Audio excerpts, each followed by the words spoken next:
5, 4, 3, 2, 1. Assalamualaikum warahmatullahi wabarakatuh. Good afternoon, ladies and gentlemen. First of all, a warm virtual welcome to the Habibie Center and to Talking ASEAN webinar.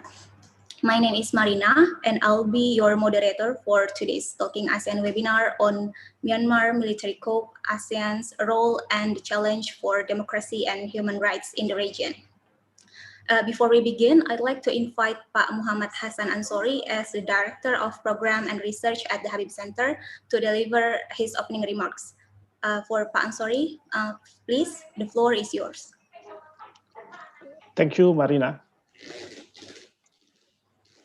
Good afternoon, Excellencies, distinguished speakers, ladies and gentlemen. It is an honor for me to welcome you to this important webinar on Myanmar military coup, ASEAN's role and the challenge for democracy and human rights in the region. Let me at the very outset express my sincere thanks and appreciation to our distinguished speaker. And it is in this regard that I'm delighted to welcome our esteemed panel. First, we have Ms. Yujun Wahyuningrum, representative of Indonesia to the ASEAN Intergovernmental Commission on Human Rights. Second, we have Aung, founder and executive director of Center for Social Integrity, based in Myanmar. And last but not least, we have Pak Rene Patirajawan, the Associate Fellow of the Habibie Center. Thank you very much for being with us today. I look forward to hearing your insightful views, perspective, and comments on this most current and crucial issue of Myanmar military coup. More importantly, through this webinar and on this occasion, the Habibie Center would like to share its concern together with the global community on this military coup in our beloved region. So its solidarity with the people in Myanmar, they are seriously struggling for democracy, justice, and human rights, identify diverse national and international stakeholders to discuss and closely get engaged with the issue. Excellencies, distinguished speakers, ladies and gentlemen, in the early hours of Monday, 1st February 2021, the Myanmar military of the Tatmadaw staged a coup that toppled the civilian government led by the National League for Democracy, or NLD. It is just one day before the Myanmar new parliament would be sworn in. Elected members of the National League for Democracy, including President Win Myint, State Counsellor Aung San Suu Kyi, cabinet member and parliamentarian were deposed by Myanmar armed force. The military had early alleged voter fraud in Myanmar general election, insisting that there were up to 8.6 million irregularities in voter lists across Myanmar, 314 townships. The accusation was categorically rejected by the civilian-appointed Union Election Commission, which cited the lack of evidence in support of Tatmadaw crimes. Just 3 months after holding democratic election and civilian victory under the National League for Democracy, political crisis has returned to Myanmar. However, this time around with the COVID-19 pandemic still paralyzing government around the world, and the aftershock of the coup could prove to be even more dangerous, both in terms of public health management and economic stagnation.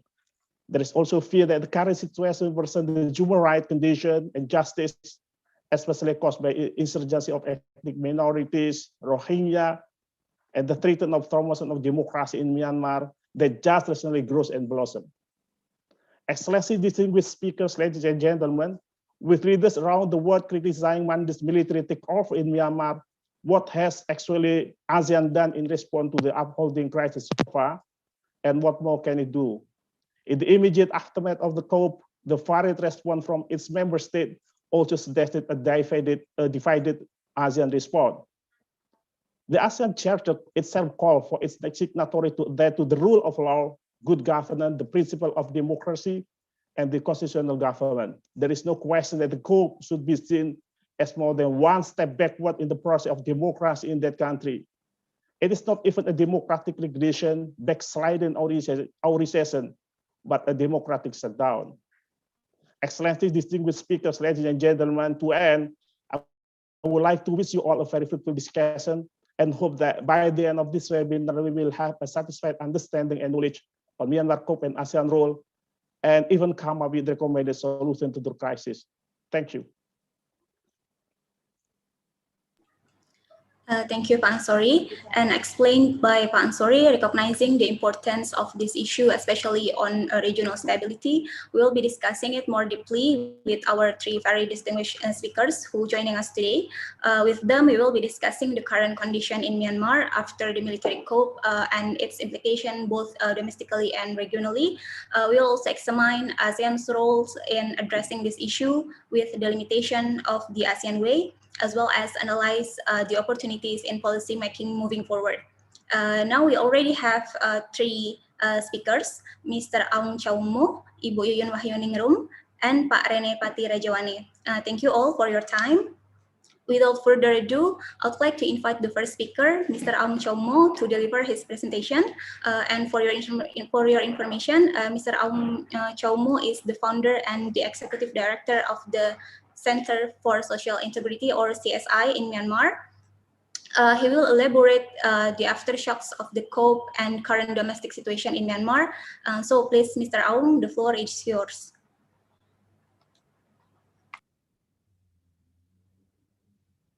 Thank you very much, distinguished guests, ladies and gentlemen, and it's an honor to be speaking alongside with Ibu Yuyun and other distinguished speaker here.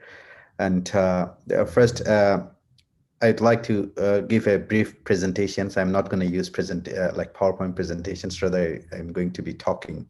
So it's 17 days now that Burmese military has took over the power from elected government that's supposed to be going to parliament for inaugurations and things like that. And it has been a shocking news for citizens of Myanmar who has been hunger of these democratic transitions in the country, and the country's political landscape has changed past 3 decades to an unimaginable shaped, and that's led a lot of people to go to on the street to peacefully protest, starting from very first week of the coup, and today you can see these. I'm gonna show some pictures later. What's happening today, and of course the very after the first week of that military took over the power, they have formed a state administration council, including some civilian leaders who lost in the recent elections, or who were like supporter of the military in the past. And as Brother Ansari has mentioned, the reason, that logical reason that military has been giving to the rest of the world and to the public of Myanmar is the election irregularity and fraud in the elections. And there is 10 million irregularity votes that came out from a voter irregularities. That's the reason that Burmese military is giving. And the council is formed, as I mentioned earlier, with the civilian as well. So it has been shocking as well for the public that some of the ethnic leaders is also joining the council. However, the armed oppositions group here remain supporting, like quite supportive of this civilian of Myanmar who are protesting on the street from the first week of February until today. And as I mentioned earlier, the landscape has changed dramatically, and people are hungry of the equality, justice, and things like that. And after first week, General Myanmar Online came out, who is commanding this coup, came out on military-owned TV channel and provide presentations to the nations, which was not surprising. It's quite ambitious, and people already first saw what he was going to be saying, and he was there was quite a lot of political priorities that he has put on the table, that including promise of the fair and free elections within a year, that the coup is constitutional according to 2008 constitution that has been existing, and of course last and not least, the Rohingya repatriations will be started soon. These including these, there are quite a lot of other promise that he has made on his speech on when he first appeared on the televisions after the coup. The growing the support for anger of the public here is growing, and it's started from people were waiting for 72 hours after the coup. What is going to be happening after 72 hours? People started to do the pans and pots campaign here every day 8 o'clock. It's non-stop, and at the higher momentum, it's growing. Despite that, people started to go out to the street to peacefully protest in the different embassies and different strategically locations, point where people could access. And it's started from a smaller scale, and today it's like million people on the street, marching together and asking to military to give up, to give the power peacefully transfer, and asking for international communities support. And the military has started, of course, started the coup with the arrest of the state councillor Aung San Suu Kyi and President Win Myint, alongside with other figures in the political sphere, including NLD and other political parties. And later on, they started to arrest as well civil society leaders, human rights defenders, and journalists. So this is what's happening on the ground, and as a response to the peaceful protest, when million of people marching, there were brutal crackdown on the peaceful protester, resulting civilian casualties and injury to many in different part of the country. This protest is not happening just in Yangon and Mandalay or other big cities, happening across the country, and even the security forces are now joining the protest.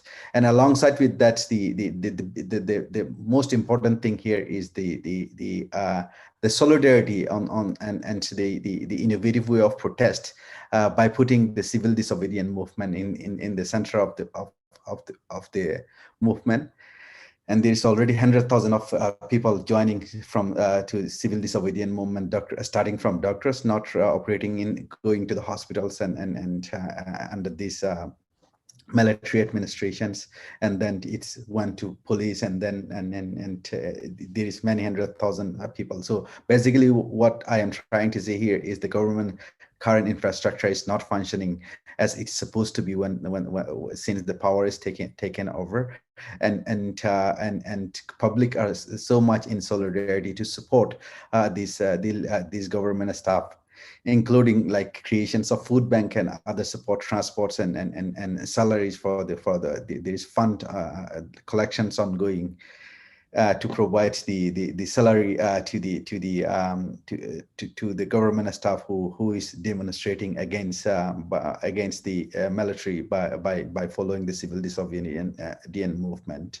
And of course, in Rakhine State, particularly when it's come to the Rohingyas, and there's not many Rohingyas joining in the movement or publicly, due to the fact that the exposure to the risks is high compared to other ethnic, and this creates an opportunity for Rohingya people to be politically ensuring that they're included in the political participations. This could be a game changer. And what young people on the street is asking is not just the junta to be stepping down to change the 2008 constitution.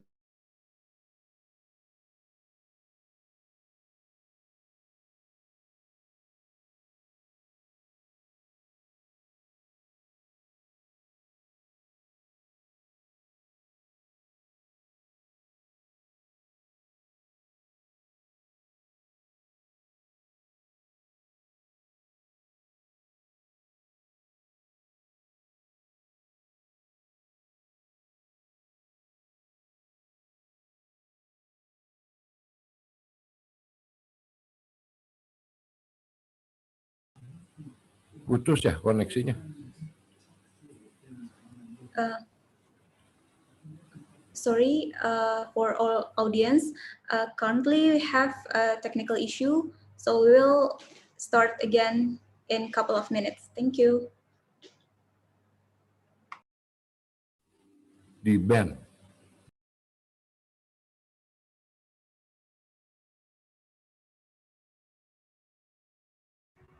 Unstable connection. perhaps in Yeah. Myanmar right now.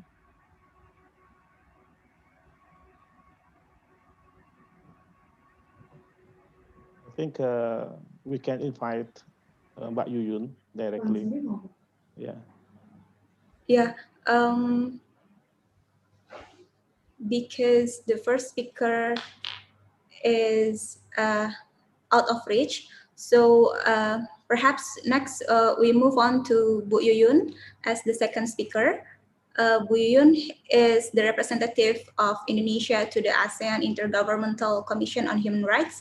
And just brief of her bio, she obtained her master in human rights major at Mahidol University, and currently she is pursuing her doctoral at the Global Governance Law and Social Justice at the International Institute of Social Studies, University of Rotterdam.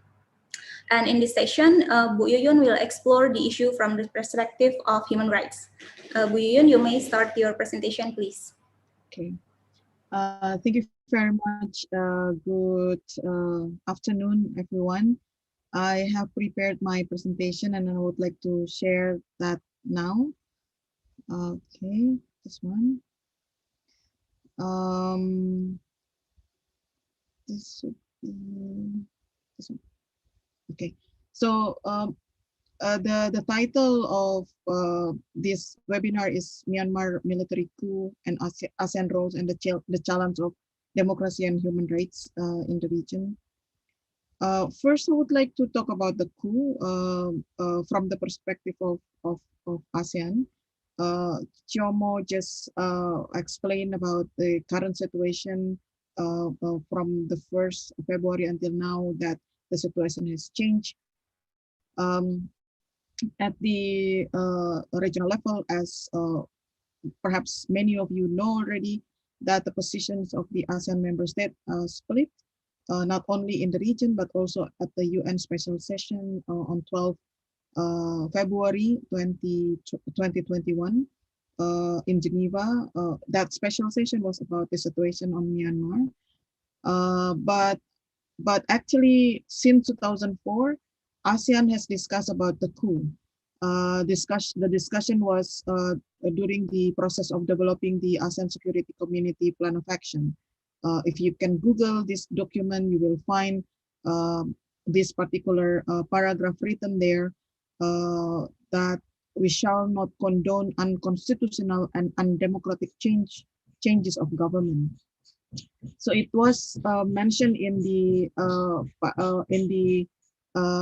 paragraph included in the introduction, but unfortunately, this particular entry was not included in the ASEAN Security Community Plan of Action. So it actually gave the impression that it was discussed, but failed to enter policy action by consensus. Nevertheless, in 2007, the term constitutional government was included in the ASEAN Charter, Article 2.2.h. The text read, adherence to the rule of law, good governance, the principle of democracy, and constitutional government. So this is so it means that number of efforts from ASEAN side to prevent the coup happen, and how member state has to respond when the coup actually happened after the adoption of ASEAN Charter. So now the coup happened in Myanmar, and how we can interpret this? Is it the breach of the norm of ASEAN Charter, or it is a non-compliant? Article 20.4 in ASEAN Charter provides, in the case of a serious breach of the charter or non-compliance, the matter shall be referred to the ASEAN Summit for decision. We also know that ASEAN in the past has discussed about sanction in different kind of sanctions, but again, it failed to be included in the charter. So with the approach of cooperation, engagement, so ASEAN member states agreed that the problem need to be recognized, but the dispute settlement mechanism for that kind of dispute need to be tabled in the ASEAN Summit. Now, this year, ASEAN Summit organized once in October. So actually, I was quite happy when Indonesia and Malaysia suggested a special meeting on the situation in Myanmar. I support this idea, and this is we have a precedent before in the past. In 2015, Thailand hosted a special session on irregular migration in the Indian Ocean to respond the stranded Rohingya refugees in Andaman Sea. This kind of meeting was attended by relevant countries to the issue, such as Bangladesh, Indonesia, Malaysia, Myanmar, and Thailand. Not all countries coming to the meeting, but there was also explanation that as well as member countries of Bali process. In Bali process, all 10 countries actually member of the Bali process, but it was written as such, so there was no. I believe there was identification of which country actually attended, but with this kind of special meeting, it was not framed as ASEAN, but rather special meeting initiated by a country. After this meeting, there was a following meeting organized by ASEAN to respond to the irregular migration on the particular issue in relation to stranded boat people in Andaman Sea. So there are a number of evidences or precedent that ASEAN has done this kind of special meeting with not all members coming to the meeting as a initial meeting to discuss an urgent issue.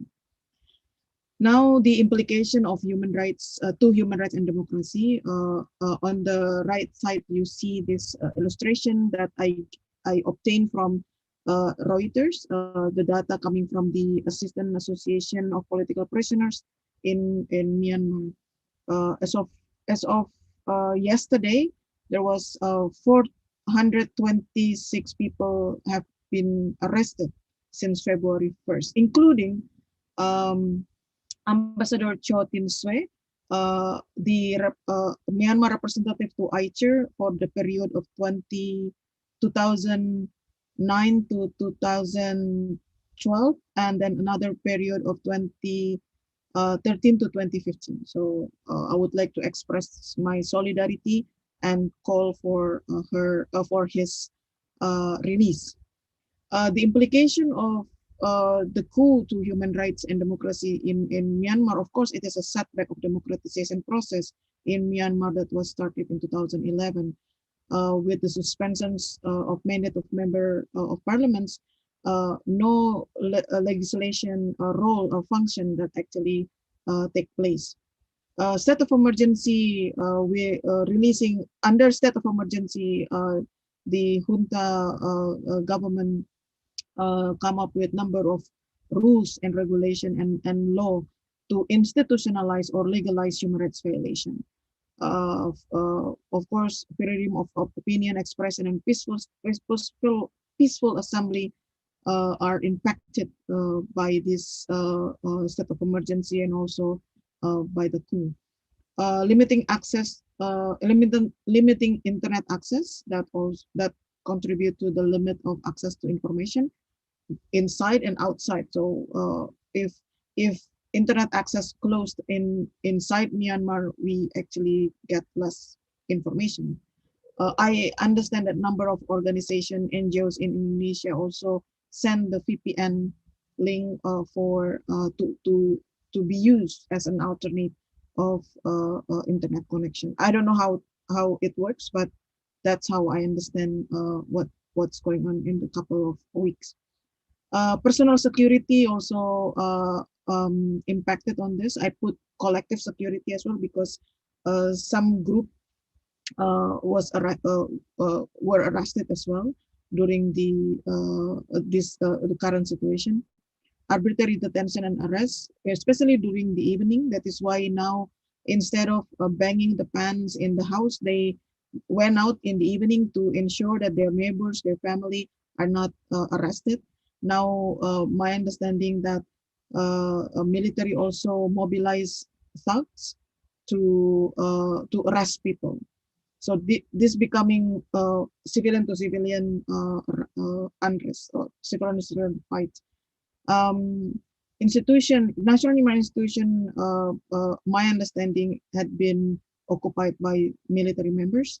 Human rights defenders got arrested, some of them. If you look at the picture, there are a number of different kind of people got arrested, from government and member of parliaments, from the commission, election of commission, from civil society, NLD members, activists, students, civil servant, reporters, artists, police, other party, monks, lawyer, and then foreign nationals.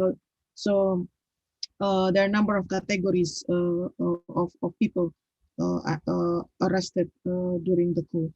Of course, we are very concerned about right to health, because this is a pandemic. This is COVID-19. We try not to go into the crowd, but now unavoidably people have to go to the street to express their opinion. Refugees in Rohingya, like what Chomo mentioned earlier, have not impacted with this coup. During the UN special session on 12 February 2021, the representative of Myanmar actually explained 5 agenda during 1 year of state of emergency that they want to fulfill, including the repatriation of Rohingya from Cox's Bazar, as well as addressing COVID-19 and preparing for the new election. Responses from ASEAN, it was very rare that ASEAN responded very quickly. On the 1st of February, ASEAN already addressed the problem, expressing that member countries following the situation in Myanmar and call for dialogue on the dispute, the issue that has been disputed. And on the 5th of February 2021, 4 representatives of ICHR come up with a statement expressing the concern, extremely concerned about the situation, and call for upholding the principle of human rights, democracy, of law, good governance, and constitutional government. And also to call for dialogue. If there is a dispute, there should be a dialogue through democratic processes. Now, if we are looking, if we want to talk about what to be done more, or what should do more, and we look at what available in APAC or ASEAN Political Security Community on democracy action, we have a blueprint 2016-2025 under A.2.1 on the promotion and principle of democracy.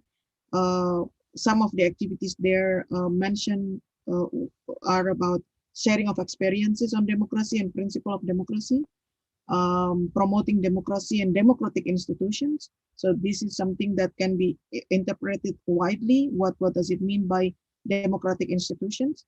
And then compile best practices and voluntary electoral observations. On the right side, I also make a comparison between the Blueprint 2016-2025 and Blueprint 2009-2015. There's a slightly different here. 2016-2025 mentioned about Bali Democracy Forum, but on Blueprint 2009-2015 did not mention anything about Bali Democracy Forum. But actually, almost the essence almost the same. Providing a platform in which different groups can come together and share experiences about democracy and principle of democracy, and also to improve democratic institutions by sharing the experiences among member states, and on also the research. So this is my last slide. I do not know how to name this. Maybe recommendation or way forward, but I would like to echo what civil society and the people of Myanmar has been sending me a lot of letters call and urgent action, and etc., etc. So I would like to put it here. Myanmar people, civil society especially, call for honoring the result of 2020 election. Some of the representative of the ICHR also call for the release of all detainees, including Ambassador Chow Tin Swe, ICHR representative from Myanmar. Call for dialogue and reconciliation according to the will of the people of Myanmar. Improve democratic institutions, such as at the moment in the last 10 years, Myanmar managed to have the election commission, but there is no mechanism to settle the dispute. In Indonesia, we have a constitutional court.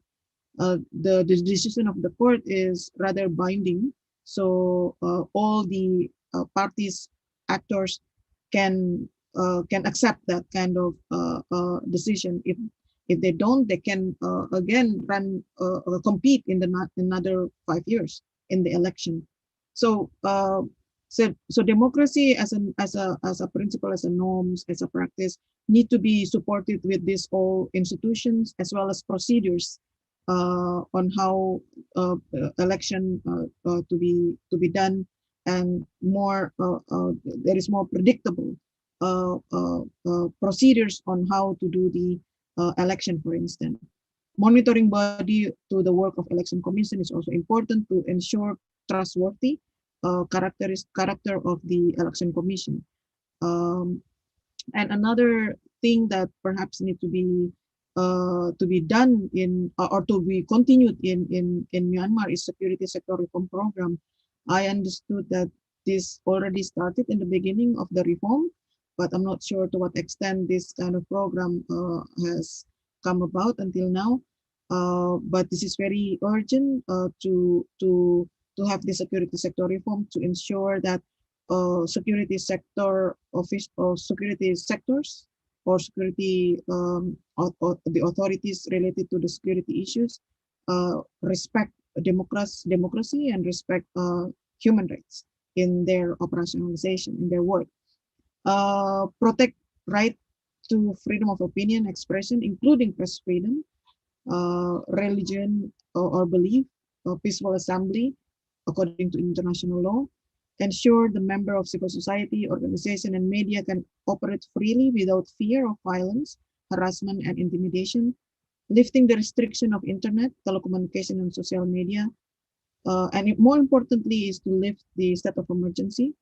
And member state in ASEAN should be able to engage, or ASEAN should be able to engage, not to provide legitimacy, but rather for the purpose of preventing violation of human rights to happen or to be rampant. So to really stop the violence happen in Myanmar. So that's my presentation. Thank you very much for your attention. Thank you very much, Bu Yuyun, for your interesting presentation. And now the first speaker, Pa Aung, is back with us. So I'd like to invite him again to continue his presentation. Pa Aung, you may take the floor. Thank you very much. My sincere apology. The internet connection here in Myanmar is, I think Ibu Yuyun already mentioned. So there was the information flow it is being cut off time to time by the military, and the first internet blackout was 24 hours in the very first week, and then continuously in last 3 days, the military has started to put internet blackout from 1 a.m. to 9 a.m. in the morning, and where they do heavy deployment of the military personnel on the street to prevent civil disobedient movement and the peaceful protester taking place on the street. And on 12th of February as well, 24,000 prisoners has been released with an amnesty of the commander-in-chief and who is commanding the coup, and people are since then people cannot really sleep at night, because some of those people were trained to be going into the block by block and with equipment and with chemical that can poison people's and so and trying to harm communities in a different way. And the community, of course, cannot rely on the current security systems or police to be providing safety and security. And then what started to happen is the community themselves from the security systems, and some of them are announcing that they are going to be self-administrating, doing self-administrations of their own blocks and own quarter and things like that. And this has an impact on the protest, because people need to be awake all night with the rotations. And then, of course, as human being, we do have biological needs. We need energy, and sleep is a biological need. If you are not able to sleep well, and the next day, the ability to protest well and standing under the sun for long hours is questionable. Of course, that has reduced the in the past 2 days with the heavy deployment of the military, plus people not being able to sleep well at night due to the fact that there's different harms imposed to the community, where when police will come and to arrest also those civilian officers who is in the participating in the civil disobedient movement. And there is a few cases in different hospitals and different government office infrastructure where the police will come and arrest, and then public will come and surround the police, and then there was some such confrontations on the and then police will have to release the officer that they try to arrest. So this is what happening on the ground when it's come to the protest. And despite that, the young people they call Generation Z here, Generation Z, like this generation should be the last generations under this military coup, and the next generation who is going to coming should be Generation Alpha, and enjoying full freedom and democracy. And as I mentioned earlier, to connect with the Rohingya cases, and it's a political opportunity for Rohingya to be part of these, but of course there is high risk for Rohingya people to be participating compared to other ethnic group, and since that when it's come to the Rohingya crisis, Aung San Suu Kyi are self-defended in ICJ on genocides and things like that. Rohingya people does have certain political hesitance not to stand for NLD. But I think what we need to understand here for the larger public is the battle now not between the NLD and the military. The battle is between the Burmese larger public and the military. And according to 2008 constitutions, the source of the power should be the public initially, and it should be coming the initials of the power. Then what public is claiming here is to be giving back the power to the public and respecting the votes that they have been they given in 2020 November elections.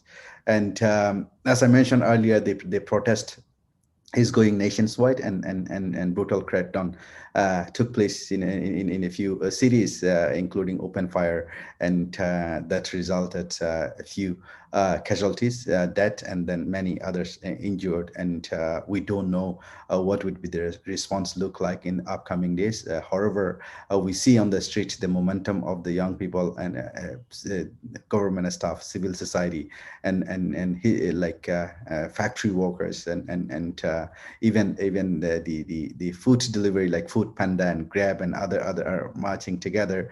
And today the campaign is Million March on the street, that they're blocking the routes. The publics are blocking the routes as if they are pretend like with their vehicles that seems broken, so that the police cannot come. And so there are such innovative ways that's in place by young people to be peacefully protesting. So far there was no confrontations between the two groups. Like on the other hand, the military is sending out their artificial demonstrators, or those who celebrate military's coup coup, and they are significant number, but compared to 100,000 or million people, it's a small, like a few hundred people coming with same cars and trying to make problems with the peaceful protesters. So far, there was no real confrontations because the protester from the public side is very big. It's like if anyone going there to make problem, people don't need to fight, just stepping on one another. If it could be one could be killed.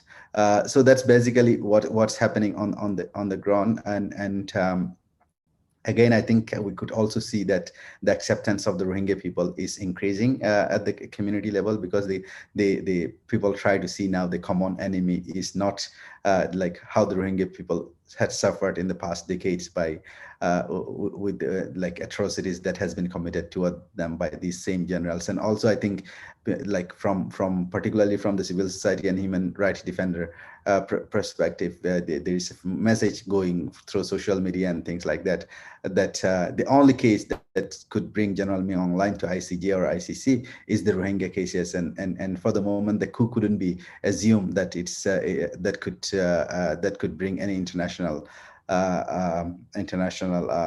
interventions physically. And at the like at the regional level, of course, like we could see, as Ibu Yun mentions, that the strong stand from ASEAN and Indonesia has been in United Nations security in United Nations Human Rights Council. It was only Indonesia who stood up firmly against this, and then the rest of the ASEAN member state countries, however, those diplomatic sphere, it's neutral, it seems, or try to say things in a way that sort of following the ASEAN way, that it's internal affair and Burma should deal it with carefully and things like that. I think it's time for ASEAN countries. The issue in Myanmar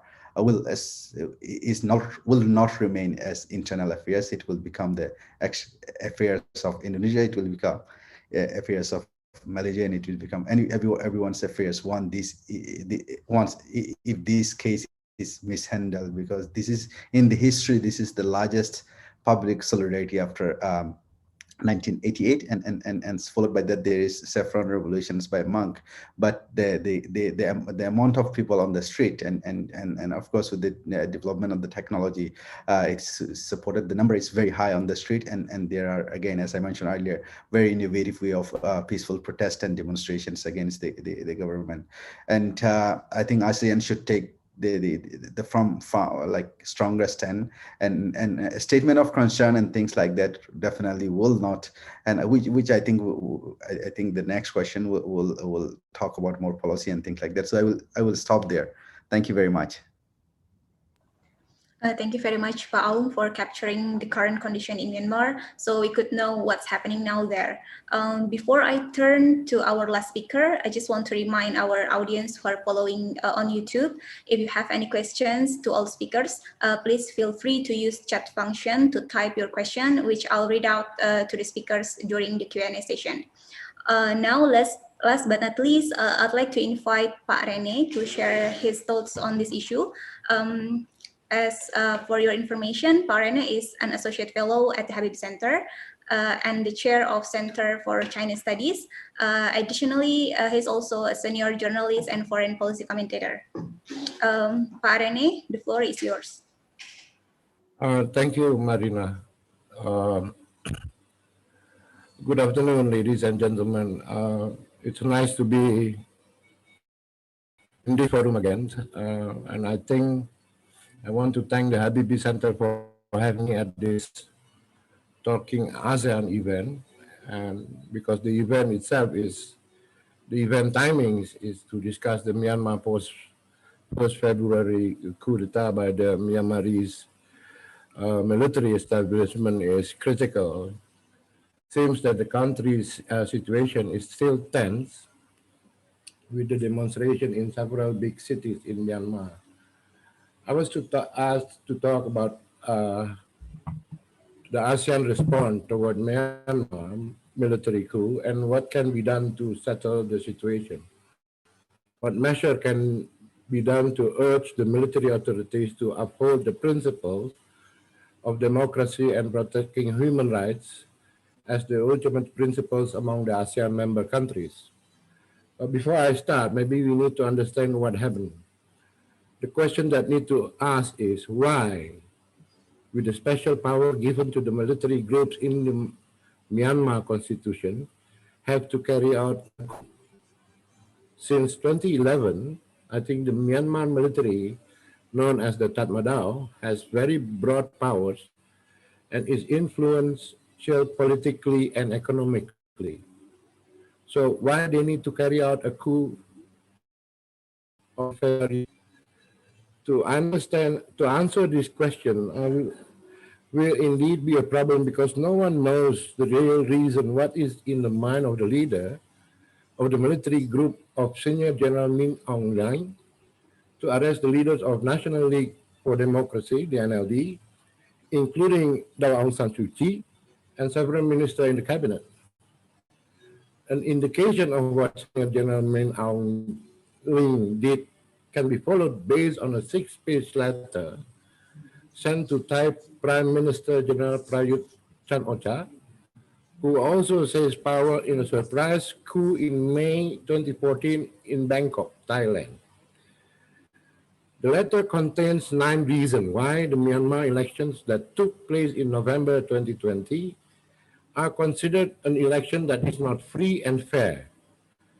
According to Senior General Min Aung Hlaing, Tatmadaw has followed democratic norms and honestly blames the General Election Commission and the NLD for failing to produce final public data from voters' counts. The letter also stressed that it was the military that directed the country towards a democratic election after drafting the 2008 constitution, which led to the development of today's democracy in Myanmar. The coup regime rulers cited ample evidence, including an alleged fraudulent pool list of 10,482,116 votes. Tatmadaw, he said in the letter, had consistently raised the issues of fraud with the UEC, the Election Commission, but had been completely ignored. The Tatmadaw did not object to the voters' results, but interaction with the UEC and the NLD government were causing friction. The letter concluded call for physical and intellectual support from Thailand for the Tatmadaw efforts to strengthen the democratic process. What does it mean with physical and intellectual support is it's still unclear for me because we don't. The letter itself is only being published piece by piece in several Thai media. This letter itself still partly explains what happened and cannot pinpoint any compelling reason for the ruling government's coup d'etat, of which the Tatmadaw was part of the power they formed in 2011. This phenomenon can be described, in my opinion, as a self-coup. In Spanish, it's referred to as autogolpe. It is a term in which an executive officer is to increase or maintain power by reversing election results or by unconstitutionally destroying another branch of government powers. The most concrete example of this autogolpe is that President Trump's actions to cancel the elections of November 3 last year is a coup because it involved an illegal takeover of state power, even when it may not involve force. However, it is empty the head of government does it, and not by a military officer or someone else against the chief executive. For those who define democracy, or more precisely polyarchy, in terms of free and fair elections for the executive and legislature, autogolpe is a temporary departure from democratic governance. But suppose democracy is defined as a regime in which those in power must give public reason for their action and defend it against criticism. In that case, autogolpe leave a long and problematic legacy.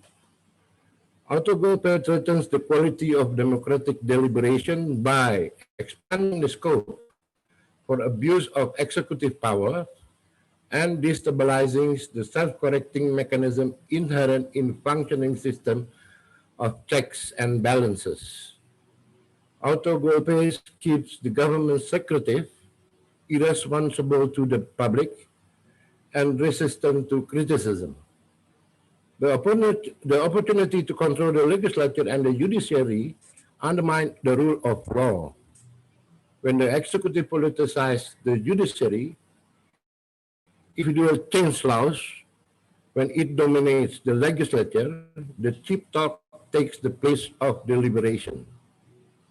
Suppose it is true that what Senior General Aung has done is autogolpe. In that case, I think the condition in Myanmar will develop as in several Latin American countries, where democracy in various developing countries is an ambiguous and unstable hybrid. One of the phases of this regime is the popular, influential, twice elected leader who won the referendum on constitutional reform and to date maintain high popularity. Another phase is a secret and corrupt government in government that operates above the law and denies accountability for its action. The ambiguity of the position of president stems from the executive involvement in illegality and injustice. Forced to hide behind the veil of secrecy, but subject to public approval, the president caught between private blackmail and public scandal. Under this condition, then what can ASEAN do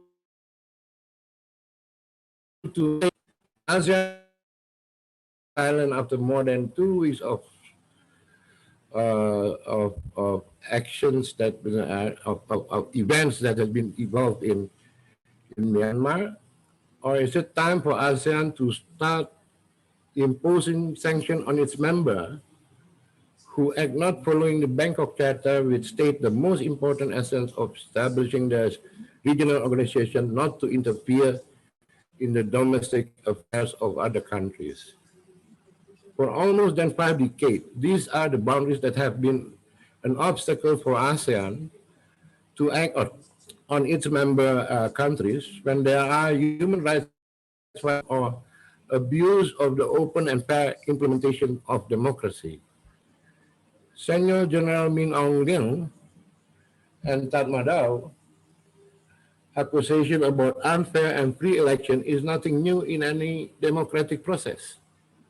Unfortunately, until now, there have been no electoral fraud cases that can be clearly and proven.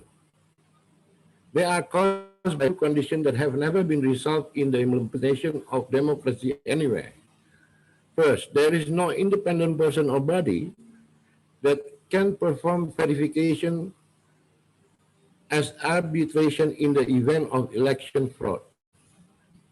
And I think this is true in several Asian countries. Then if it can be verified, this is also done in a very small geographic scope, where the fraud occurred and not a repeat of the entire elections. And second, the cost of a democratic parties in the election is very expensive, involves many peoples, and requires a long process. In the current pandemic situation, I think repeating the election will endanger health condition in Myanmar in general. When COVID is transmitted everywhere across national borders.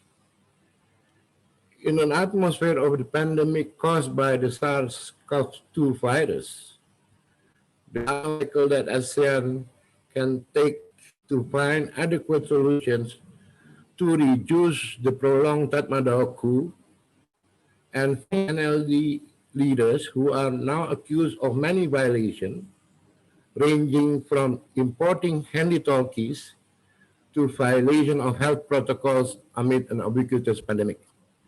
In the meantime, the option available to ASEAN is to open communication channels with the Tatmadaw group. Engagement since the coup can only be carried out by Thailand, which explained the coup reasons by General Senior Min Aung. ASEAN efforts initiated by President Jokowi and the Malaysian Prime Minister Muhyiddin Yassin to persuade Brunei Darussalam as ASEAN chairs to hold an ASEAN summit as a diplomatic effort to resolve the Myanmar issues are still in process. For the time being, I think the best way is to ask Thailand through Prime Minister Prayut Chan-o-cha to approach and open talks with top brass and Tatmadaw rulers in Myanmar. Myanmar has long been under a military regime that has been considered a genuine inheritor in safeguarding Myanmar's sovereignty and security. Without opening a dialogue with the Tatmadaw, it can be ascertained that based on various precedents, the resolution of the problems of democracy and human rights crisis in Myanmar will not be pleasant, including imposing heavy sanction by the international community. It is best if this effort is carried out on behalf of ASEAN, which mandate Thailand to open dialogue and listen to the best solution expected by various parties, as well as to reduce international pressure, which also be difficult to apply due to the current pandemic situation that is hitting the world. And this effort must be carried out immediately so that we have, so that the wave of demonstration that emerged and began to be thick with civil disobedience become too large, which will certainly lead to the clashes with casualties. I think I'll have to stop here, and we still have time to open the discussions. I thank you. Thank you, Pak Rene, for your presentation. Now, ladies and gentlemen, we turn to the Q&A session. We have a few questions already from our participants, so I'll read them out to the speakers. The first question is from Anne Quenot from French Embassy. She asked, having a special foreign minister meeting seems difficult because a consensus principle of countries underline non-intervention in internal affairs. Does not reacting poses a risk for ASEAN centrality? And her second question is, has ASEAN ever considered putting in place a mechanism to sanction member states who do not respect the ASEAN Charter principles? Next question is from Ms. Son Yong Yang from Korean Mission to ASEAN. Her first question is addressed to Bu Yuyun. As Bu Yuyun mentioned about the divided reactions of ASEAN member states to the situation in Myanmar at the UN special session in Geneva. So would you please elaborate further about this? And the second question is perhaps for Pa Aung, because she was looking into the CSI website earlier this morning, but the page are not available. So she is asking that, is it due to restriction imposed by the Coup? The third question is, I think, for all speakers. Led by the US Embassy to Myanmar, European Union and many Western missions joined to call for stopping the coup. How does ASEAN see the Democratic Party's reactions? Do we engage more in the situation there? Next question is, she sees that AICHR issued the statement on 5th February. So how come it's only 5 individual of AICHR member for issuing the statement? Does AICHR need consensus? And the last questions comes from Kilian Spendler from University of Gothenburg. The questions is, what are the implications for ASEAN's AHA Center humanitarian mission in Rakhine? Can it play a role in addressing the COPE's consequences and support human rights? So the first, I would like to invite perhaps Bu Yuyun to give your comments or responses. Thank you. Thank you very much for the question. I would like to answer one by one. From Ms. Young from Korean Mission to ASEAN. The divided reaction of the ASEAN member state in Geneva, especially during the adoption of the statement. So the video was there in the www.untv.org, so you can watch this after this perhaps. The Philippine express disassociation to the statement. That's on that part. The other part, I think Chomo already mentioned earlier, that different position of countries which actually reflect what is happening in the region.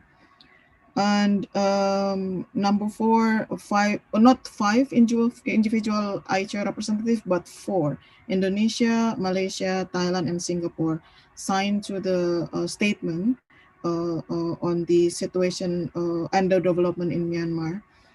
Does IHR need consensus? Yes. All institutions in ASEAN require consensus. Why? Because it is our norms of working inside in IHR as written in ASEAN Charter. So whatever written in ASEAN Charter is applicable to all institutions in ASEAN. Is there any ways? Yes. Some institution like SCWC also has different ways of making decision, as well as for instance, like doing voting, but not practice regularly, only on a certain occasion. In IHR, we try to follow the consensus. But unlike many people think that consensus is a stumbling block to our work in IHR, I beg to differ, because if something was not agreed in one meeting, we table again in next meeting. Because the reason why consensus was not reached, because perhaps lack of knowledge, lack of information about the topic. So either member state asked to delay of decision making moment, or anything, or if the position is really the opposite of the position of the country. But we can continue to discuss about it. We can continue to table the issue. The problem is when we have a timeline and very short time. For instance, in the process of developing the ASEAN Members Declaration, I was not part of it, but that process has a certain timeline for adoption, for making decision, and so on and so on. So if there was no consensus, members that will try to find ways how to include, not include, or find terms that amenable to all. So again, consensus is not necessarily to be seen in single way of perceiving it. It is not necessarily a stumbling block. Yes, sometimes, but not all the time. I think it is very important to see it in rather with perspective. Why only 5?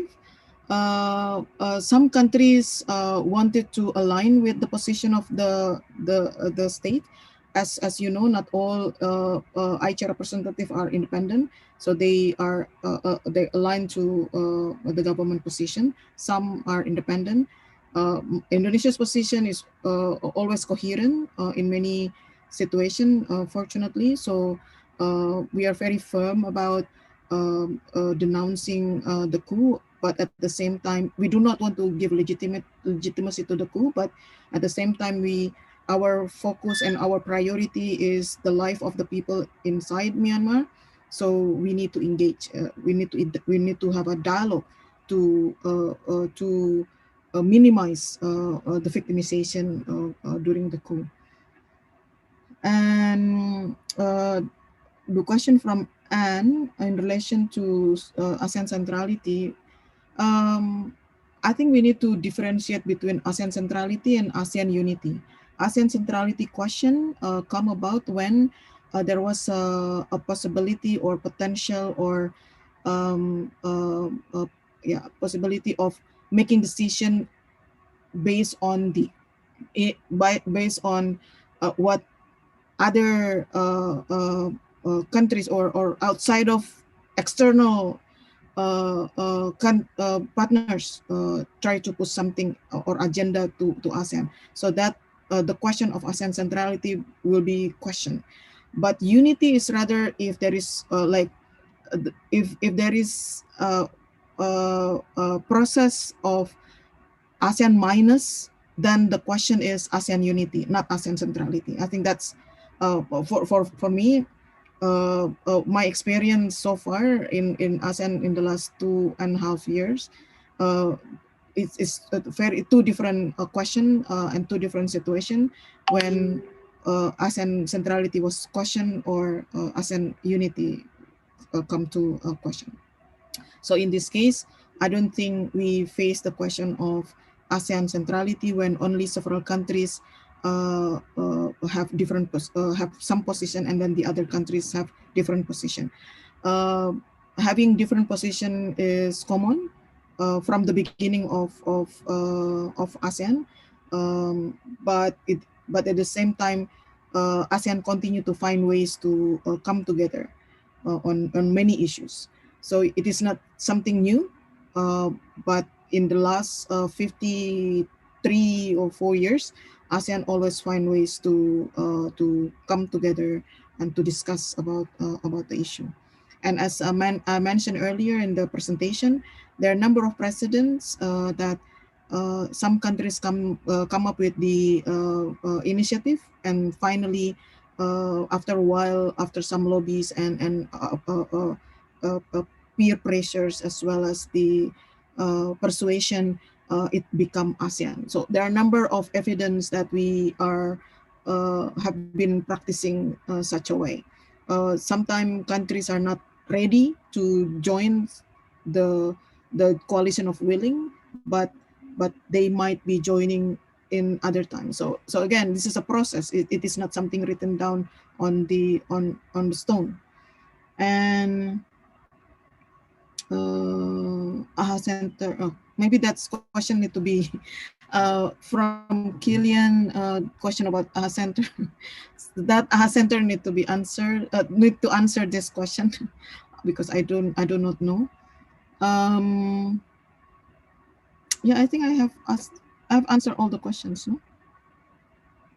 Yes. Thank you, Bu Yun, for your comments.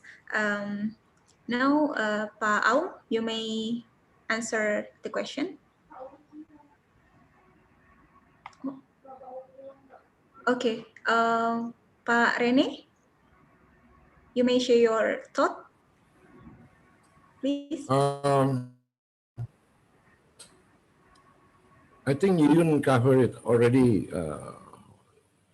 some of the issues, but I think the question from our French embassy, Madame and cannot that having special foreign minister meeting seems difficult because of consensus principles and countries underline non-intervention in internal affairs. Does not reacting poses a risk for ASEAN centrality?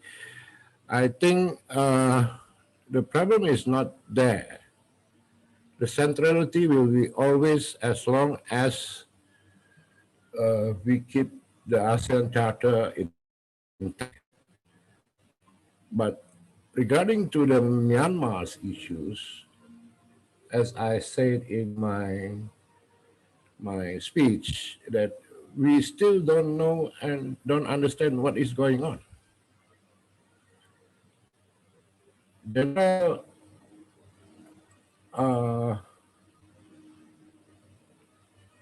Hlaing is also of the cabinet. So if a member of a cabinet doing a coup, can you call it a coup? Or is this, we still don't have the whole information on what, for example, Aung San Suu Kyi has been arrested. Now I think it's already for 70 days. And there is no single that came out from her side. We don't know what is exactly happened. So I think having a special foreign ministry meeting right now is not something new. We've tried to respond to difficulties that have been faced by other member countries, and this is not the first time. I can give you an example on the Cambodia crisis between Thailand regarding to a temple dispute on line of their borders. What we do is we ask the chair of the chairman to give authorities to Indonesia to approach Thailand and Cambodia to find to settle resolutions to keep that they don't fight each others. And I think during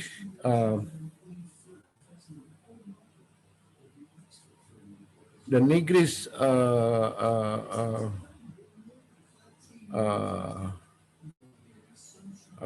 Taufan apa namanya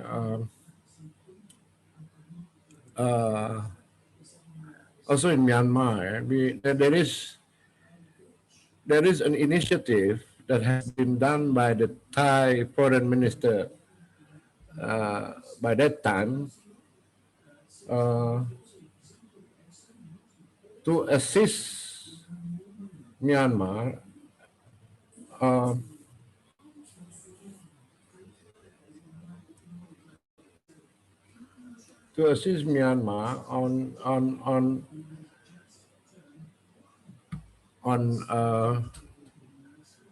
providing humanitarian assistance, yeah, without having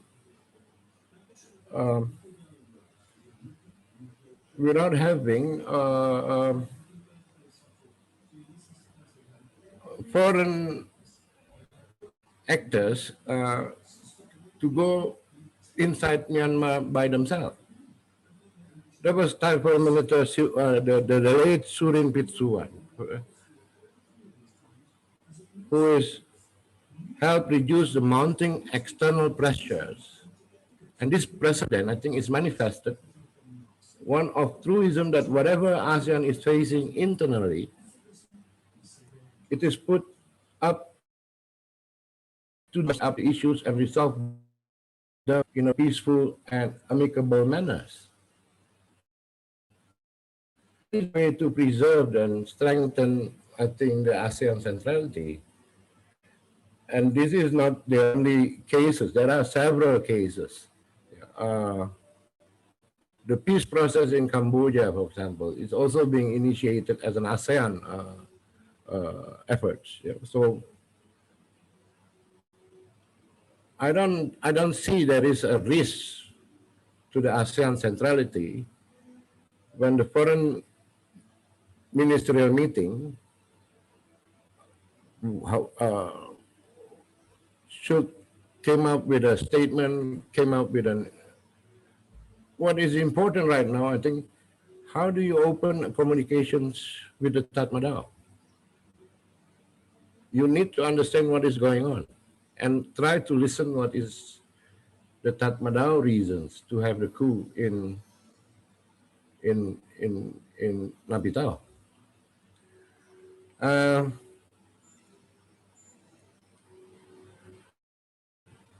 There is a question from Sarah Hoirinisa from the Swiss Embassy. May we know how the other ASEAN countries to the proposal of Indonesia and Malaysia of having a special meeting to discuss this situation in Myanmar? I think this will depend on the chairman. The chairman now is Brunei, and I think our foreign minister, Ibu Retno, is heading to Brunei to discuss these issues. The whole thing is still in a process, and it's not easy to jump into a conclusion right now, especially when every country is trying to blame what is going on. How can we blame something that we don't know what is going on? We know there is a power overtaken by unlawfully military group, which is also a part of the rulings elite.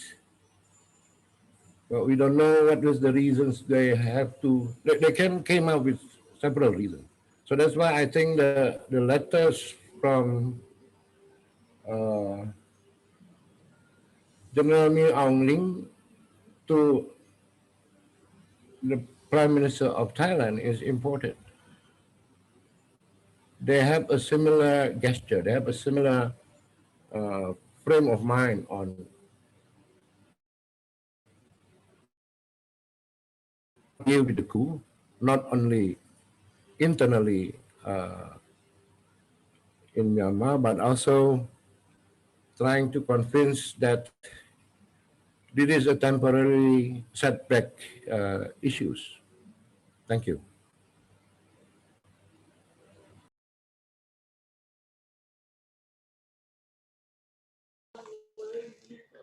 Thank you, Pak Rene, for your insights.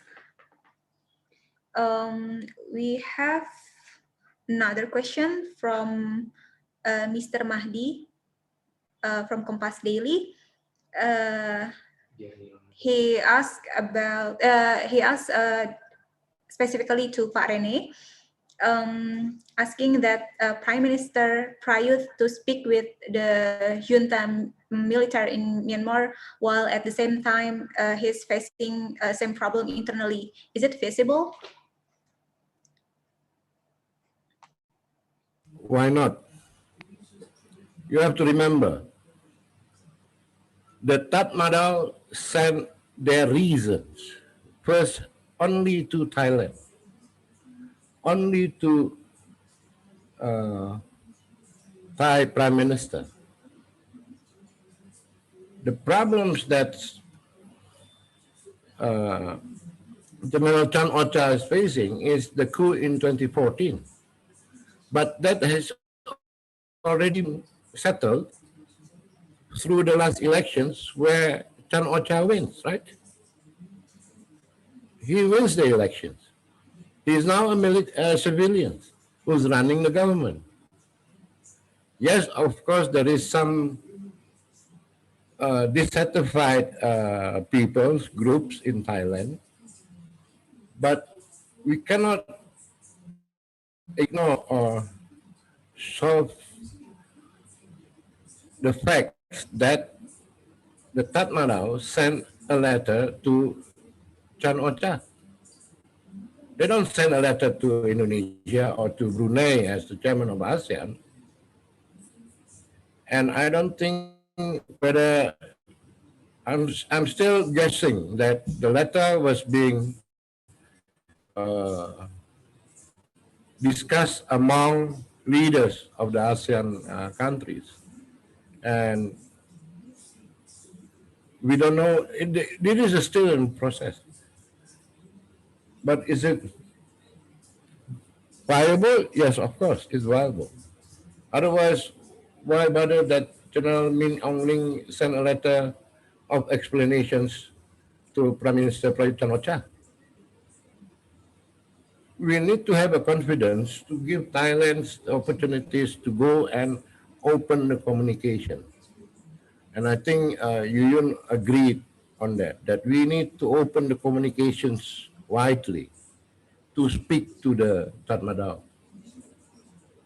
And then there is several demands that can be put on the table and discussed with the Tatmadaw.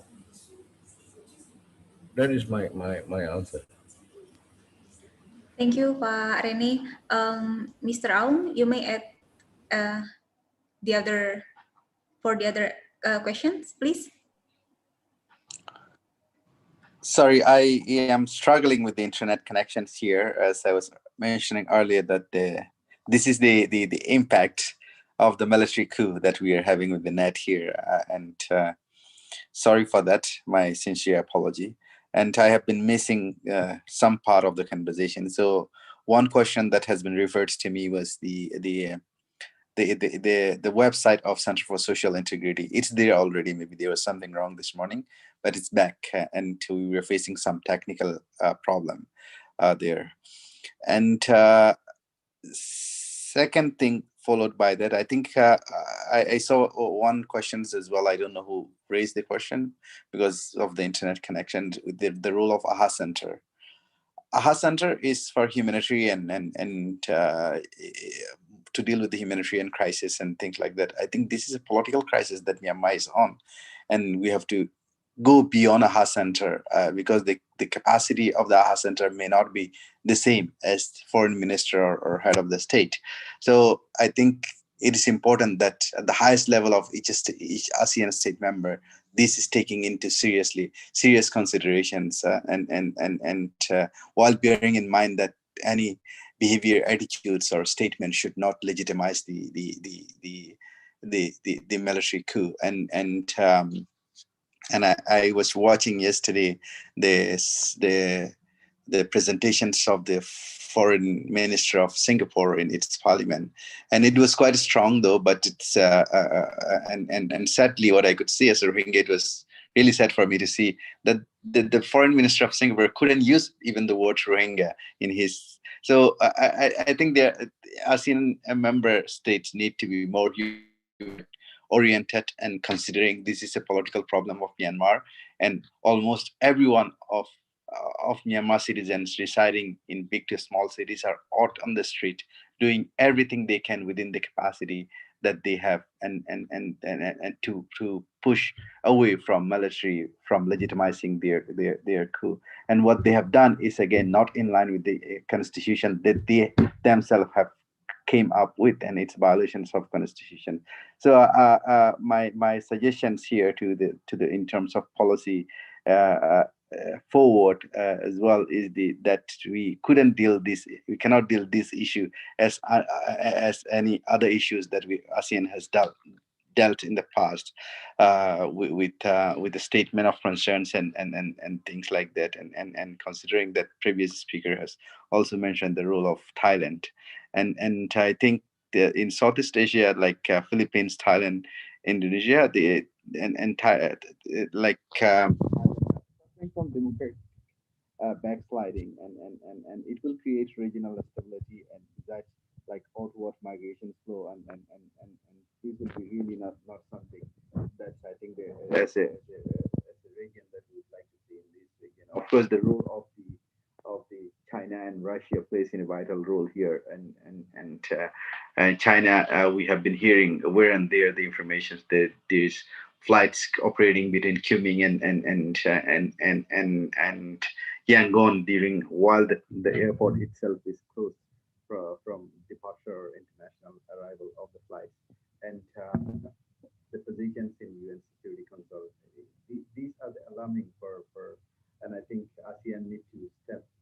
beyond their comfort zone to ensure that the region remain within its frame of like. Sorry, Pak Aung, we cannot hear you clearly.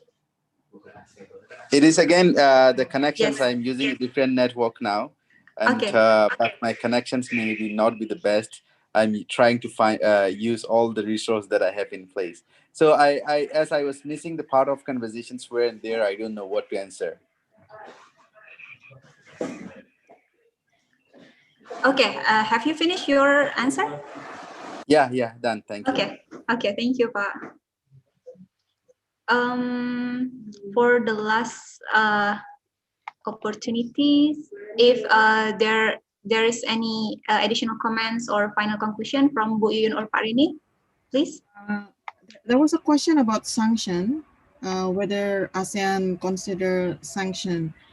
In my presentation earlier, I mentioned that there was a discussion in ASEAN, especially under the ASEAN Political Security Community, during the process of developing the political security blueprint as well as the ASEAN Charter. But unfortunately, that kind of possible sanction were not necessarily approved by consensus and agreed. That is why the call was rather adherent to constitutional government. So when member state breaching this concept of of constitutional government, then the issue will be discussed in the summit. So it was not about the approach. I think was not about giving sanction, such as the exemption of membership and so on, but rather to engage, to dialogue, and to solve the problem together. I think that's almost the spirit of ASEAN. People may disagree with this kind of approach, but that's how ASEAN has been working so far in the last more than 50 years. Thank you, Bu Yuyun. Pak Rene, you want to add something? No, actually, I'd like to ask Chow Mu regarding to the situation in Myanmar, actually. Me too.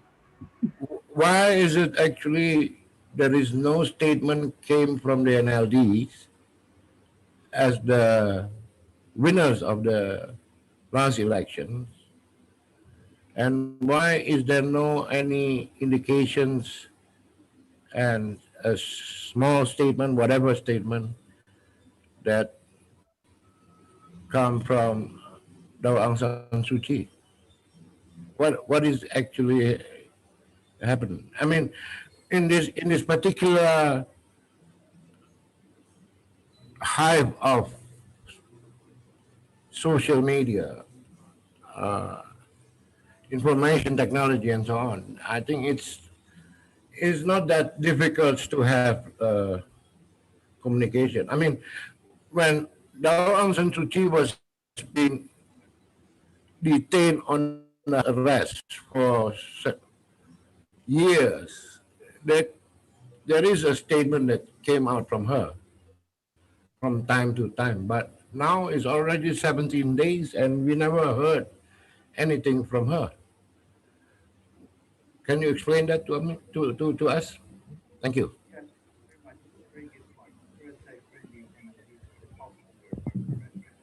Thank you, Pak Rene. Pak Aung, you can give your comment to Pak Rene's question. Yeah, I think the what we need to be like understanding here is the NLD.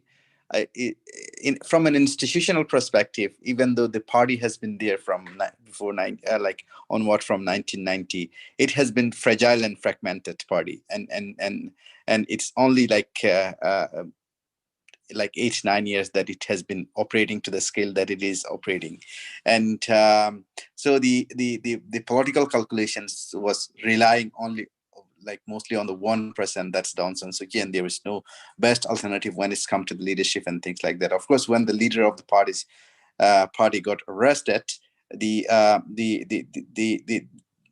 rest of the parliament members and those things, they don't know who to call leaders, and but at the end they came with a committee like CRPH, a committee of representative that's now a legitimized body, and that's trying to connect with United Nations or other intergovernmental organizations across the globe. And regarding the statement, I think that the situations when she was arrested back in before 2012, it was different. It was long standing and political stability in the country.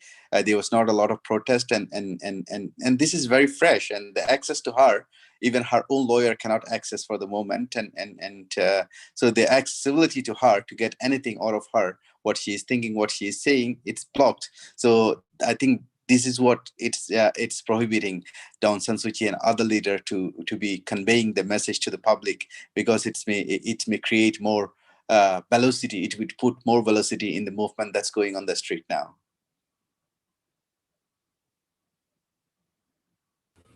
Thank you. Yeah.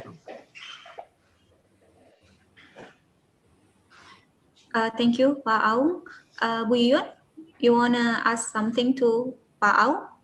Yes. But first, I would like to express my support and solidarity to the will of Myanmar people.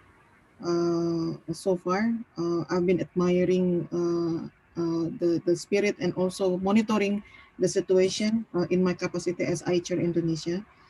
My question to Chomo is, you mentioned earlier that this situation is actually offer a game changer in terms of changing the way people perceive Rohingya and discrimination against Rohingya. I saw pictures in social media that we commit, like regretting of how the way they treat Rohingya. Only one banner, but is it enough to really see this? How do you feel as a person living inside the city and feel the hype of and the spirit of people around you in this? Do you think, because you mentioned earlier that this coup make people realize that their enemy is not Rohingya, is rather the military? How do you, can you give us further explanation about this? Yeah, thank you, Ibu Yuyun, for your solidarity and standing firmly with the people of Myanmar. And I have been personally, I think, following you on different news, and once again, we appreciate that. And as an individual and a citizen of Myanmar, I appreciate personally that. And yeah, you have seen the pictures. Like, one is very small compared to many millions protesting, regretting what happened to the Rohingya. And still, what I'm trying to highlight here is the glimpse of hope that if we are smart enough to be politically calculating in terms of political inclusions that Rohingya could be creating themselves and contributing to this, because this could be a game-changing, if it is successful, the civil disobedience movement and all these protests is successful, that's mean that we end dictatorship after 70 years. That's mean there will be a new constitutions, and it would be inclusive. It would be based on principle of democracy and democratic values. And if we are not able to contribute here, while the whole nation is putting all the cost from energy, resource, and will, intention, and we are taking the side because we have been like sort of given offered, like, okay, the expectations like Rohingya repatriation will start as political agenda of the General Myint online, and then he also sending people message out there that the situation for Rohingya will be better if you are not protesting against the coup and things like that. So of course these things are happening, and I think as a Rohingya we are politically fragile and fragmented community. We are politically disorganized. It's not our fault, and we have been oppressed for 40 years. And of course, when we are oppressed for 40 years, we become fractured, and we did not have any access to politically participating in the country fully with all the rights. And again, I mentioned the risk is high, but I think it's time for us to think and calculate well the game, and what is our role here, and what we can put on the table as a community, even though we have been like leveled as a foreigners or something like that before, even though our citizenship has been taken away by the previous gender. It's not by NLD what we need to do. Yes, NLD defended the case of the genocides in ICJ, but NLD did not prosecute all those crimes. So we need to be able to distinguish these two things. And I'm not saying that we should support NLD, but what is the best alternative do we have here to politically take part? Can we run our own party no, we are not, we don't have that capacity. But I think here, if the best alternative is NLD, and if NLD was changing its political strategy in building allies, doing principled and dignified politics, why not politic change over a period and circumstance of a situations and so not many. Just to give you an example, there is this on 12th February and 13th February, there was this committee formed by the ethnic leaders and protesting again collectively against the dictatorship. And we were not part of it's very same people that like sometimes in different lecture that they were participant and so very same people that we know, and we go out and we talk and time to time, and they excluded us with the fear that they could be politically hijacked if they are inviting Rohingya there, because it could be interpreted that they are like legitimizing the terms Rohingya, and then Rohingya is one of the indigenous people, because Burmese politics is like identity politics, as we all know. So even those people who are shouting for human rights, like these people are really shouting for human rights, are still afraid of the giving up anything they have in hand, the limited power, in exchange of human rights and in exchange of equality for Rohingya. And I reach out to them saying that they're discussing whether we should like I reach out to them saying why like we're 1 million people in Bangladesh, and we are almost 1 million remaining across the country, 500,000 in we are second largest majority in Rakhine State. And you did not invite us where else you invite ethnic group that has less than 5,000 people total. So how can you claim for a federal democracy, inclusive democracy, go against the dictatorship? This is not about politics. This is against fighting the dictators. They're fighting against military who has been troubling us for decades and decades. So they did not have a justifications over that, and like these are very human right. Like so-called human rights approached people of the different civil society organizations and different human rights organizations and things like that. So our hope is there, but it's very small and it will take time. And what we need to do within the capacity as community and individual that we have is we need to be able to provide to this country whatever, regardless that they treat us. And we need to be honest how we are being treated. And we need to be vocal how we are, but at the same time, like we need to be standing with the justice. And for example, for Aung San Suu Kyi, many Rohingya political leaders who are in the political parties will say, okay, she defended for us, defended on behalf of she said on behalf of military, and she was a firewall on behalf of military, and she went to ICJ and said it was not genocide. It was unfair for us, and it's unacceptable. But today she is arrested and detained by the same military that she has defended. But if we are doing the same, saying, you see, you have done that to us, now we are not saying anything, you will not stand. Because the arrest to her or detained that to her is unfair, it's unconstitutional, it's unlawful. And when we see the unlawful things happening as a community, we need to be raising our voice, regardless whatever she has done. We'll forgive, but we'll not forget that. And so I think that's the political stand that we should take. But in a nutshell, the hope is very small, and it is process that will take quite a lot of time to ensure that we are politically including in this country and be treated just because of the identity that we have from a religious standpoint. Thank you. Yeah, thank you, Pak Aung. We also have another question from Kilian Spendler from University of Gothenburg. He's asking about the perspective from all speakers. Could you please give us an idea of whether on how regional civil society organizations and networks have responded to the coup?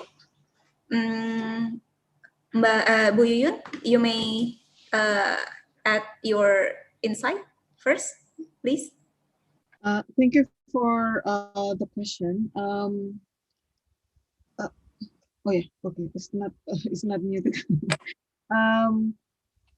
I saw a very active response from civil society in Thailand, in Indonesia, in Malaysia, some in Singapore, defending on and so in solidarity with civil society in Myanmar, in different ways. Some of them went to the street, some of them joining the pots and pans for Myanmar by posting the picture in social media, holding pots or pans. And I understand in Indonesia there is immediately a coalition of civil society, Indonesian civil society for Myanmar right after the coup. So I think we share the sentiment. Civil society share the sentiment with the civil society in Myanmar. Not only civil society, scholars. I've been talking with scholars. Mainly, they asked me to explain the position of ASEAN, the position of Indonesia, the position of ICHR, and how to find ways to help Myanmar more. One organization I mentioned earlier, SafeNet, provide VPN. Again, I don't know how it works, but they send this link to allow civil society in Myanmar to continue to connect with the internet. So if certain link got cut off or banned, so they can find ways.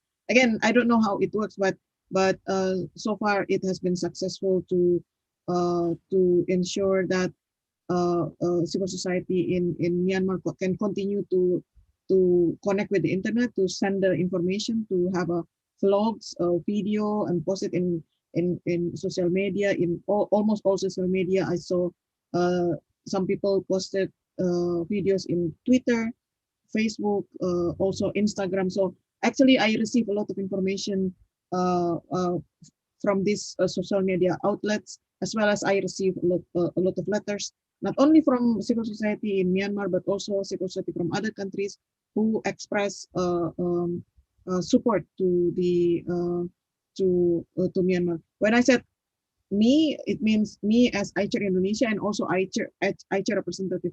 We receive a lot of letters from different groups expressing the concern and call for ICHR to act, call for ASEAN to act faster to stop this this coup. I also know some of the governments have done a lot of lobby and behind doors diplomacy because all of us, I think, concerned about situation in Myanmar, especially the people of Myanmar. Thank you, Bu Yuyun. Pak Aung, please give your comments on this question.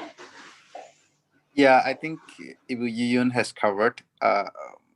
One additional point that I'd like to add is there, of course, there would be, thank you, we appreciate, like as Burmese, we appreciate the support, the solidarity that has been shown by the civil society organizations. There were various support that has been given, from technology to releasing a statement. However, I think it is important that we expect continuous support, and civil society organization in each ASEAN country should collectively work, not only releasing the statement alone, also like doing advocacy to do more for on their own in their own, like by their own countries within the ASEAN and to put more pressure on the respective government. I think that's one way that we could do. Of course, there would be collectively civil society organizations could write and things to ASEAN directly, but I think one channel would be to put pressure individually through the government of the respective government. Thank you. Okay, thank you, Pak Aung. Pak Rene, do you have another perspective? I think what the there should be a lot of CSOs doing now, doing works on Myanmar, trying to interconnect it. But I think the main problem now is how to maintain the digital connections among the CSOs with the CSOs inside Myanmar. I think Jammu probably having difficult experiences on trying to interconnect it using the internet.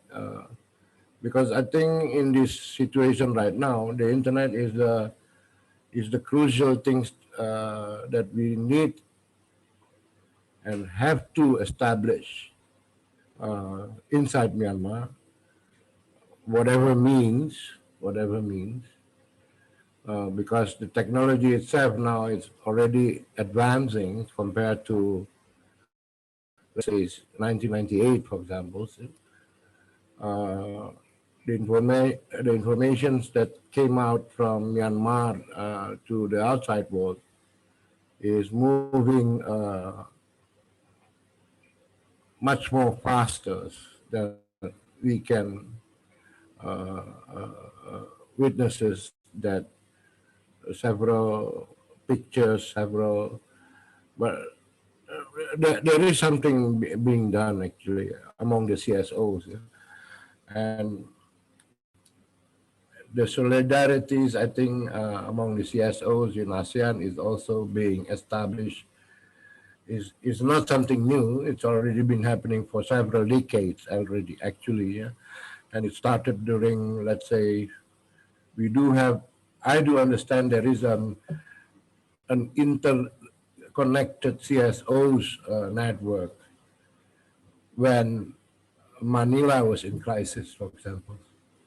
There is a support from a lot of regional CSOs, ASEAN CSOs, to disperse the informations on what is going on in the Philippines during the regime changes from March to the critical times, when there will always be a network that can be responded, and I don't think that the coup d'etat group in Myanmar could stop what has been done by the CSO so far. Thank you. Thank you, Pak Rene. We have one last question, especially for Pak Aung. This question is coming from our researcher, Indira. She asked about how is the role of social media in spreading awareness in this current situation in Myanmar. So please, Pak Aung. Yeah, thank you. It's great question. Social media, particularly Facebook, has been a big driving force of the information flow from various layers of the society, and it is the case today. And that's why the Burmese government, for the moment, they blocked all the social media, and you need to use VPN to use. For example, if I want to use Facebook, I'm not going to be able to use the Facebook unless I have a bypass VPN. And so that these are the the constraints that the military is trying to put. And despite that, again, I think the generation that's out there leading, it's not like typical leaders going out and protesting. These are the factory workers. These are the garment workers. These are the food panda people. These are taxi drivers going out there, and most of them are familiar with they have sort of certain level of digital literacy that they could apply to, and today, like with the thanks of VPN, people are able to use social media and spread the news. Otherwise, I don't think it's going to be possible for people to be marching together here, to be million on the streets together. And when the internet is off, like last night, for example, from 1 a.m. to 9 a.m. there was no internet, where a lot of things happening within the government. People couldn't see what's really happening. And before that, there was a total 24-hour shut, and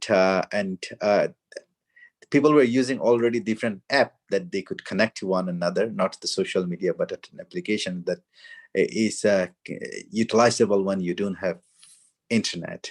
And my point here is that people are trying to be, again, innovative and find all the means, even though the internet is not there. And social media, in a nutshell, is the big driving force here for the change. And a lot of people use Facebook, and quite familiar with the people think internet is Facebook basically here, and quite familiar with the different way of utilizing it.